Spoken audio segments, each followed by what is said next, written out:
Vijayawada university మంచి భవిష్యత్తు కోసం తెలుగు విద్యార్థులు ఇష్టపడే యూనివర్సిటీ. కాల్ 9059052378 9059052379. కర్ణాటక మాజీ డీజీపీ ఓం ప్రకాష్ హత్య తీవ్ర సంచలనంగా మారింది. విగత జీవిగా పడి ఉన్న ఆయన ఒంటిపై 15 కత్తిపోట్లను గుర్తించారు పోలీసులు. ఇప్పటికే అనుమానాస్పద మృతిగా కూడా కేసు ఫైల్ చేశారు పోలీసులు. భార్యాభర్తల మధ్య తరచూ ఆర్థిక సంబంధమైనటువంటి వివాదాలు కొనసాగుతున్నట్లుగా కూడా ప్రాథమికంగా గుర్తించారు పోలీసులు. అలాగే భార్య పల్లవిపై పలు రకాల అనుమానాలు కూడా వ్యక్తమవుతున్న నేపథ్యంలో పోలీసులు ఓం ప్రకాష్ భార్య పల్లవిని అదుపులోనికి తీసుకొని వేగవంతమైన విచారణ చేస్తున్నారు. 2017లో ఈయన పదవీ విరమణ పొందారు.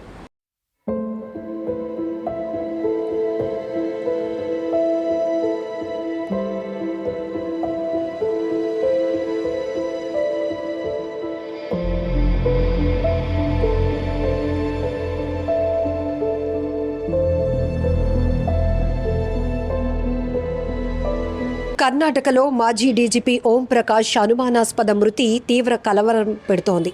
కర్ణాటక డీజీపీగా ఐజీపీగా పనిచేసి రిటైర్ అయిన ఓం ప్రకాష్ అతని ఇంట్లోనే శవమై కనిపించారు. బెంగళూరులోని హెచ్ఎస్ఆర్ లేఅవుట్లో ఆయన నివాసంలో ఓం ప్రకాష్ హత్యకు గురయ్యవటం తీవ్ర కలవరం పెడుతోంది. ఆదివారం సాయంత్రం ఈ ఘటన వెలుగులోనికి వచ్చింది. ఓం ప్రకాష్ హత్య కేసులో ఆయన భార్యను ప్రధాన అనుమానితురాలుగా భావిస్తున్నారు పోలీసులు. ఓం ప్రకాష్ హత్యకు గురైన విషయాన్ని పోలీస్ కమిషనర్ దయానంద ధృవీకరించారు.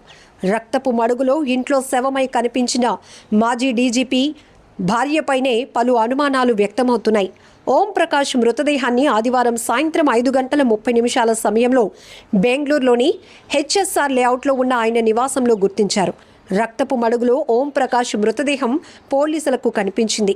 ప్రత్యక్ష సాక్షులు చెప్తున్న వివరాల ప్రకారం కర్ణాటక మాజీ డీజీపీ ఓం ప్రకాష్ను ఆయన భార్యే హత్య చేసినట్లు అనుమానిస్తున్నారు. ఓం ప్రకాష్ శరీరంపై కత్తిపోట్లు ఉన్నట్లు కూడా తెలిసింది. అయితే ఈ ఘటనపై తామింకా ప్రత్యక్ష సాక్షులతో మాట్లాడుతున్నామని సీనియర్ పోలీస్ అధికారి వెల్లడించారు. పూర్తి సమాచారం తర్వాత ఓం ప్రకాష్ మృతిపై మాట్లాడతామని కూడా ఒక స్పష్టమైన వివరణ ఇస్తామని కూడా చెప్తున్నారు. మరోవైపు ఓం ప్రకాష్ భార్య అంతకుముందు ఓ వాట్సాప్ మెసేజ్ షేర్ చేసినట్లు తెలిసింది. తన భర్త ఇంట్లో తుపాకీ పట్టుకుని తిరుగుతున్నాడని, తనను చంపాలనే ఉద్దేశంతోనే ఉన్నాడని అందులో ఓం ప్రకాష్ భార్య పేర్కొన్నట్లు సమాచారం. అయితే ఆమెకు మానసిక ఆరోగ్యం సరిగా లేదన్నట్టు తెలుస్తోంది. దీనిపై పోలీసులు ఎలాంటి స్పష్టత ఇంకా ఇవ్వనప్పటికీ పూర్తి విచారణ తర్వాత మరిన్ని విస్తుపోయే నిజాలు బయటకొచ్చే అవకాశం కూడా ఉంది.